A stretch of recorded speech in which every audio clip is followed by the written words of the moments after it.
The first time I saw her, I thought someone had made a clerical error. Not a small one, a catastrophic one. The kind that ends careers and starts investigations. I am Cadet Officer Voren Tal of the Selikai Academy on Mira Station, and I have trained alongside species from 43 different worlds. I have sparred with the Duvashi, who have bones like compressed iron. I have wrestled karate trainees, who could bend a steel alloy bar with their bare hands. I have stood in the training hall and watched beings twice my size throw each other across the floor like they were skipping stones, and I have not flinched. Not once. But when she walked through the academy doors for the first time, I felt something I had never felt inside a training facility. I felt confused. She was small. Not just small for a human, but small by any reasonable standard. Her name, printed on the intake roster, was Lena Voss. She had light brown hair, pale skin with a faint golden undertone from what I assumed was some regional sun exposure, and green eyes that caught the light in a way that I found, briefly, rather pleasant before I remembered that I was supposed to be evaluating her combat potential. Her combat potential looked, to my professional assessment, roughly equivalent to a potted plant. She stood approximately 1.6 meters tall. She weighed, according to the medical intake form I had been handed by my superior, Commander Drath, exactly 61 kilograms. She had arrived on a transport from a place called Bavaria, which I had to look up on a stellar map, and found was not even a planet, but a region on a planet. A small region. On a planet that, frankly, did not look threatening on any chart I had ever seen. Commander Drath handed me her file and said, in the dry tone he used when he already knew something was about to become interesting, "She is your sparring rotation partner for the month. Assign her a bunk. Show her the schedule. Do not underestimate her." I said, "Understood, Commander." I did not understand. Not even a little. Now, I should explain something about the Selikai Academy, for context. This is not a school. Not really. It carries the name of an academy because the Galactic Compact prefers language that sounds civilized. But make no mistake, what Mira Station produces are soldiers. Specifically, it trains combined species units for the Compact's rapid response divisions. The beings who graduate from here have learned to fight alongside alien bodies, alien instincts, and alien threat responses. They have also, ideally, survived training with all of them. The survival part is not always guaranteed. My people, the Selikai, are tall. I stand 2.1 meters, with ash-gray skin that carries faint bioluminescent patterns along my jaw and collar, which means nothing in terms of combat, but apparently makes cadets from more visual species stare at me during meals, which I find distracting. We have flat, wide noses, no external ears, and our eyes are a pale amber that the medical staff told me once looks, quote, like someone poured honey into stone. I did not know what to do with that. I filed it away. Our species is rated Class 7 on the Compact's biological threat scale. That means we are considered, in terms of raw physical capability, among the upper tier of fighting species currently in active service. Humans are Class 3, Class 3. For perspective, the standard maintenance drone in our hangar bay is rated Class 4. So when I walked Lena Voss to her bunk, and she looked up at me with those green eyes and asked, in accented but clear Compact standard, "When does sparring start?" I had to make a significant effort not to laugh. I did not laugh. I am a professional. But I thought about it. I said, "Tomorrow morning, 6th hour. There will be a full contact assessment." She nodded. She did not ask what full contact meant. She did not ask what species she would be facing. She simply nodded. sat down on her bunk, and began inspecting the seams on her training uniform as if she was checking the stitching on a garment she planned to wear for a very long time. I left her bunk area and went directly to Commander Drathjov's office, where I found him sitting behind his desk with a small smirk on his wide sand-gold face. He is Drukai, our sister species, taller than me by half a head, with narrow cheek ridges and the kind of permanently calm expression that suggests he has either seen everything or simply stopped reacting to most of it. I said, "Commander, with respect, she is 61 kilograms. He said, "Yes." I said, "She is from Earth." He said, "Bavaria, specifically." I said, "Earth is a Class 3 world." He leaned back in his chair and looked at the ceiling in that particular way he has when he is choosing his words very carefully, which usually means the words he is about to use are going to make me feel foolish. "Voren," he said, "do you know what Earth's gravity rating is?" I thought about it. 0.9 standard? 1.02 standard. Nearly perfect base gravity. He paused. "Do you know what Earth's atmospheric oxygen content is compared to this station?" I stopped. "Slightly higher. 21% oxygen. This station runs at 18 to maintain comfort across species. She has been breathing richer air her entire life. Her blood carries more oxygen than yours does right now." He folded his hands on the desk. "Do you know what category of planet Earth is classified under for environmental hostility?" I did not know. I had not thought to check. "Deathworld," he said. "Class 2 Deathworld." There was a silence. I said, "She is 61 kilograms. He smiled. It was not a reassuring smile. "Tomorrow morning, 6th hour. Watch her. Do not interfere. And Voren," he added as I turned to leave, "I already told her there is no mercy in sparring here. I told the whole new intake. Standard orientation speech." "Yes, Commander." "She asked me to repeat it." I stopped walking. "She asked you to repeat the no mercy rule?" "3 times, he said. She wanted to be absolutely certain she had heard correctly. I did not sleep well that night.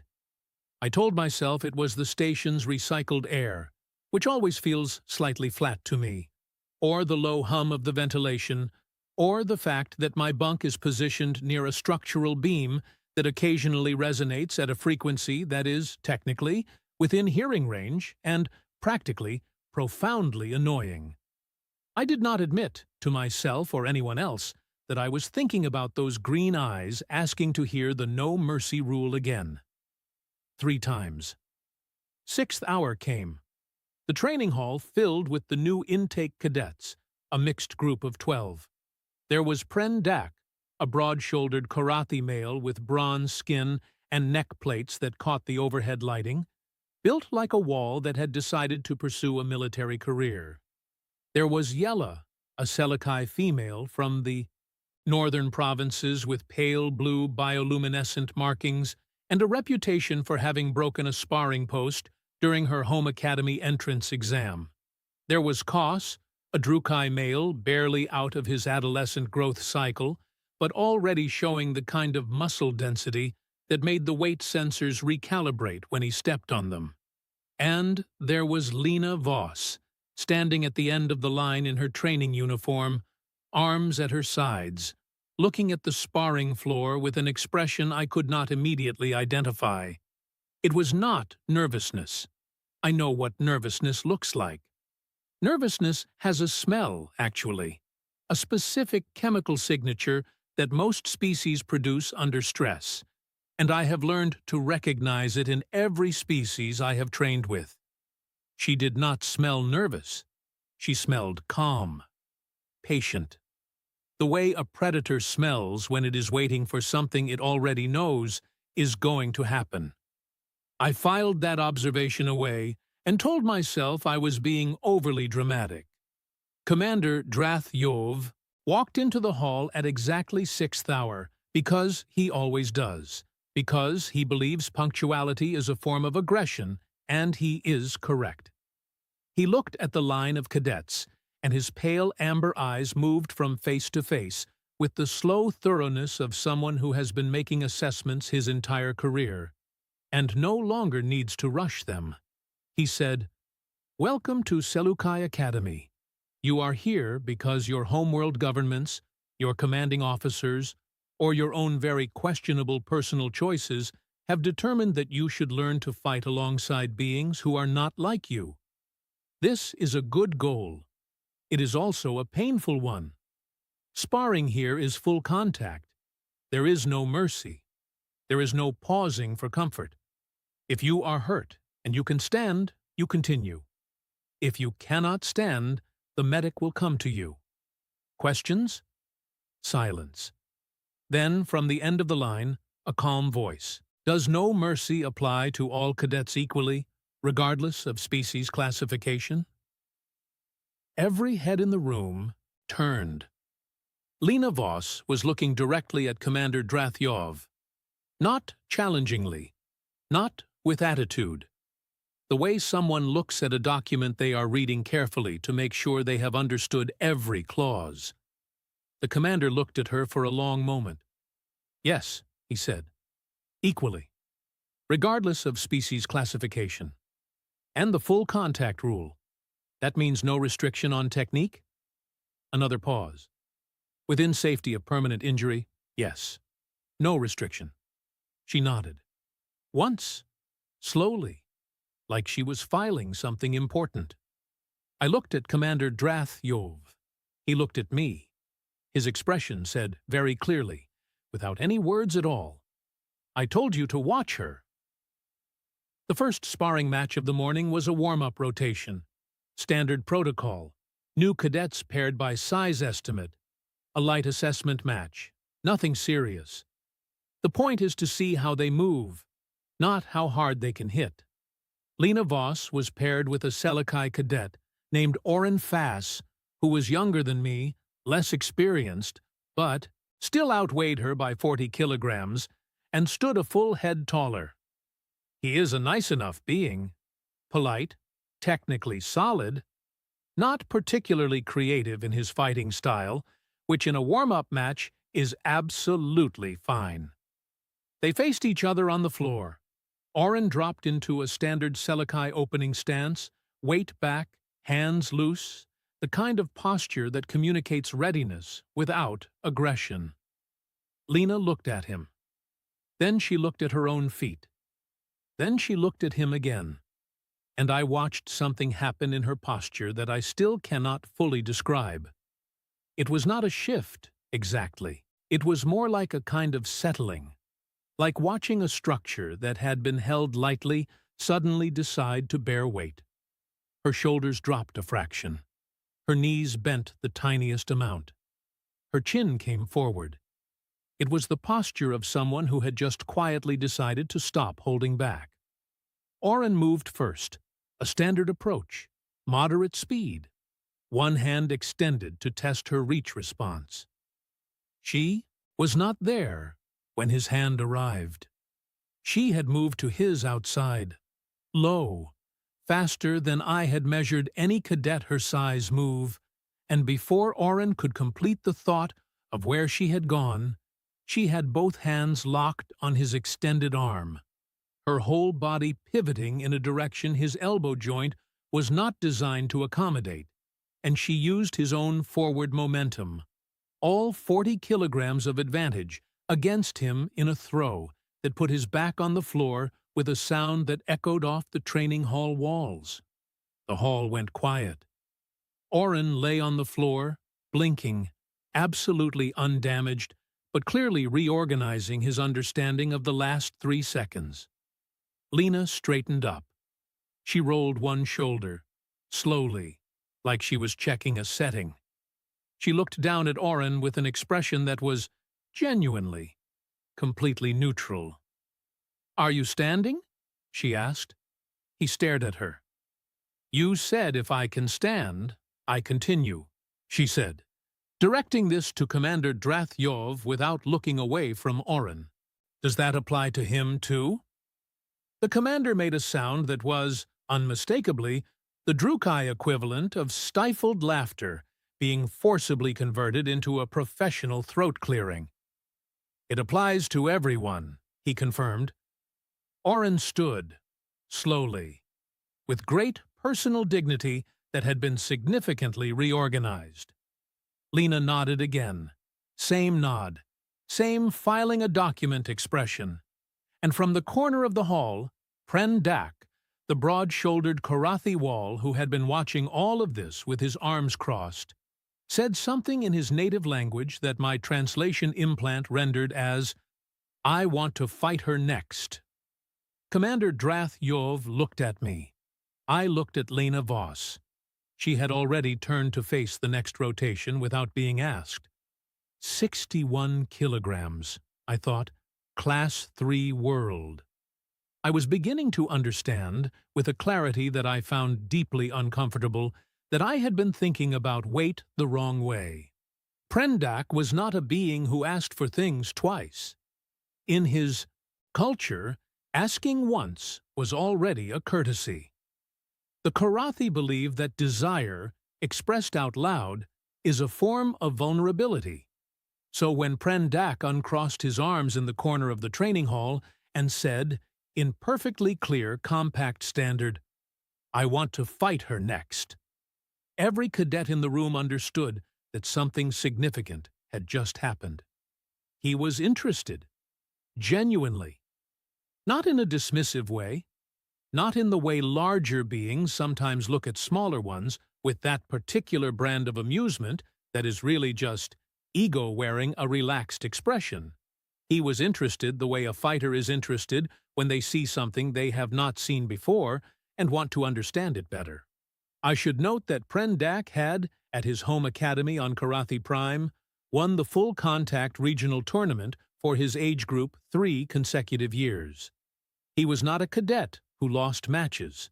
He was a cadet who collected them, sorted them, and filed them away as evidence of his own trajectory. Commander Drathjov looked at the rotation board, looked at Prendak, and then looked at Lena Voss, in the way he looks at situations he finds professionally fascinating, but wisely chooses not to interfere with. "Rotation is open," he said. "Step forward, if both parties agree." Prendak stepped forward. Lena Voss, who had been standing at the edge of the floor watching the other cadets warm up with the quiet attention of someone memorizing a map, turned around. She looked at him. All of him. Not with intimidation, not with calculation, but with the same clean, direct reading she had applied to Oren Fass before she put him on the floor. She was measuring something. I still do not know what, exactly. Timing, maybe. Angles. The way his weight sat in his hips when he was standing still. She said, "Okay." Just that. One word. Like he had asked if she wanted to take a different route to the cafeteria. They faced each other. Now, I want to be precise about what Prendak looked like, because this matters. He stood 1.9 meters tall. His bronze skin carried the natural reinforced density of Korathi musculature, which means the outer layer of his body is, biologically, closer to a light armor material than to the soft outer tissue of most species. His neck plates, those flat ridges of hardened cartilage that the Korathi develop through adolescence, fanned slightly when he settled into his fighting stance, which is an involuntary indicator of elevated focus. His hands alone were roughly the size of Lena's entire head. She looked at his hands. Then she smiled. It was a small smile. Brief. The corner of her mouth moving upward for maybe 1 full second before returning to neutral. I did not know what to do with that smile. It worried me significantly more than any expression of seriousness would have. Pren moved. He did not rush. He was too experienced to rush. He came in with measured, controlled pressure. The Korathi forward approach that is designed not to Win in one move, but to take space, reduce options, and make the opponent feel the weight differential before anything technical happens. It is psychologically effective. Against most opponents, the sheer experience of Prendak walking toward you with intent is half the fight. Lena moved sideways, not backward, sideways. She moved to his left, low and quick, and she did not try to grapple him, which would have been a poor decision given that his grip strength could have simply cancelled out any technique she applied. Instead, she went for the floor. She went for his floor. She hooked her foot behind his lead ankle at exactly the moment his weight was transitioning forward, and she did not pull. She pushed, using the heel of her palm against the back of his knee, with a timing so precise that Prendak, 108 kilograms of karate combat training, went sideways and then down, not hard, not dangerously, but completely, landing on one knee with a look of genuine surprise that I suspect he had not worn on a training floor in years. He was up in under a second. She had already moved to a new position. The hall was completely silent now. Even the cadets who had been doing their own warm-up exercises had stopped. Everyone was watching. Pren came back, faster this time, adjusting, not making the same approach twice because he was too smart for that. He feinted left, drove right, got his arms around her in what should have been a controlling grip, and for one moment it looked like the match had resolved itself in the way physics and biology would seem to suggest it should. Then Lena dropped her weight straight down, turned inside his grip in a direction he clearly had not mapped, and converted his hold into a lever that redirected his own pull into a forward rotation that took him over her shoulder and back onto the floor. This time, flat, with both shoulder blades down. He lay there for 2 seconds, staring at the ceiling. Then he started laughing. It was a deep, rolling, genuinely delighted karate laugh that, in their culture, is the highest compliment one fighter can give another. It means, "You surprised me." It means, "I did not see that coming." It means, "I respect this." He stood up, shook both arms out slowly, and looked at Lena Voss with an expression that had completely shed the evaluating distance from before, and replaced it with something warmer. "Again," he said. She shook her head. He blinked. "No," he said. "You already know how I set those up now," she said. "Fighting you again right now teaches me nothing and teaches you less. There is no point." Another silence. Prendak looked at Commander Drath Yov. The commander shrugged, which in Drukai body language communicates something between "she is not wrong" and "I already knew this." By midday, something had shifted in the training hall.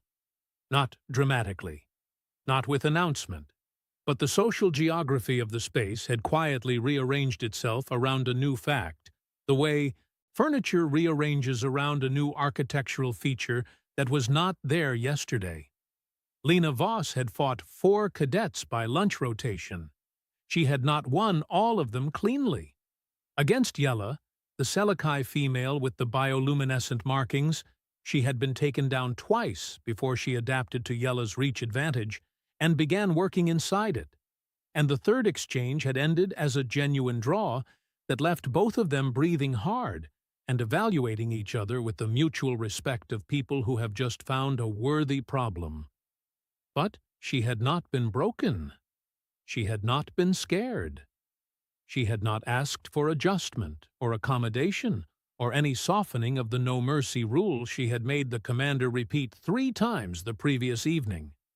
Every time she hit the floor, she got up. Every time she got up, she was slightly different. Adjusted. Like whatever information the fall had given her had been immediately filed and applied. I found myself, by the midday meal, sitting across from her in the cafeteria without having made a conscious decision to do so. I had simply walked to the nearest available seat And she had been there, eating with steady, methodical focus, the way people eat when food is fuel, and fuel is important. I said, "You studied Terran martial systems." She looked up. "Several," she said. "Which ones?" "Judo, for the throws. Muay Thai, for the close striking I did not use today because we were in a controlled assessment. Wrestling, for ground control. Some Krav Maga, for the practical problem-solving in tight spaces." She paused, considering. "And some family stuff." "Family stuff," I repeated. "My father was a mountain guide in the Alps. My mother competed in biathlon nationally. My grandmother ran the family butchery for 40 years. She ate another bite. "You learn things." I sat with that information for a moment. "None of those are combat disciplines." "No," she agreed, "but they are all about managing your body under physical stress for extended periods while staying accurate." She looked at me. "Your people train strength against strength. Most species do. Humans figured out a long time ago that we were not going to win that way, so we found different ways to win." I said, "You were not afraid of Prendak." "No. He outweighs you by nearly 50 kilograms. "Yes." She drank from her water container. "On Earth, a brown bear weighs 300 kilograms. A large one more. Humans have been dealing with those in close proximity for a very long time." She set the container down. 50 kilograms does not feel that large from where I grew up." The afternoon session was when Commander Drath made his announcement. He waited until all 12 cadets were assembled again on the floor. He stood at the front with his hands behind his back, looking at us with that particular calm that precedes something interesting. "This month's assessment will culminate in a combined scenario exercise," he said. 2-on-1 format. A solo cadet will face a paired team. The solo cadet is expected to manage the engagement, not necessarily win, but survive and maintain effective presence for a minimum of 3 minutes under full contact conditions. He paused. "Cadet Voss will take the solo position." There was a beat of total silence. Then Prendak, sitting to my left, said very quietly, "He is serious." "He is always serious," I said, also quietly. "Who is the paired team?" The commander answered that before I could speculate.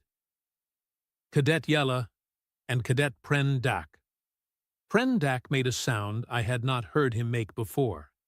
Something between a sigh and a laugh, compressed into a single exhale. Yella, standing at the far side of the hall, looked at Lena with an expression I recognized from my own first assessment experiences. It was the expression of someone who has just been handed a problem they are not sure has a solution. Lena, for her part, had not moved. She was standing in the same place, in the same posture, with the same patient stillness that I was beginning to understand was not passivity, but something else entirely. It was conservation. She did not spend energy on reactions that did not serve her.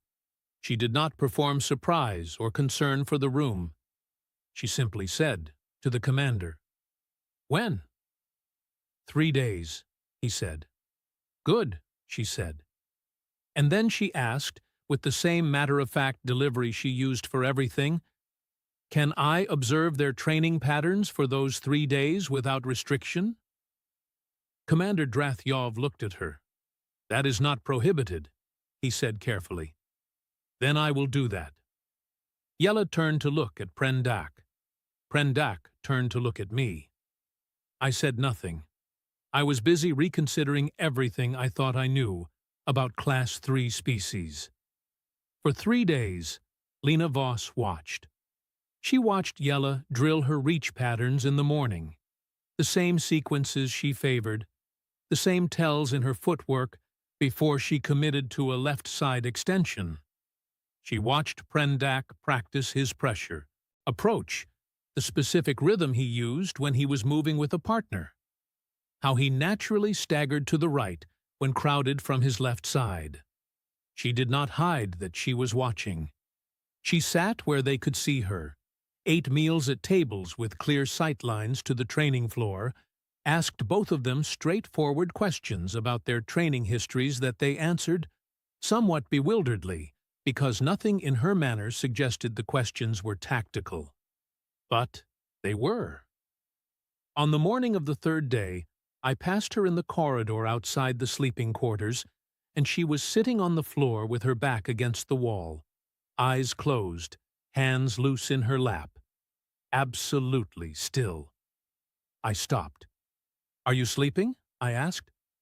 "Visualizing," she said, without opening her eyes. "The match?" "The first 12 seconds of the match, over and over." A pause. "The first 12 seconds are the only ones I can control precisely. After that, I adapt." I stood there for a moment.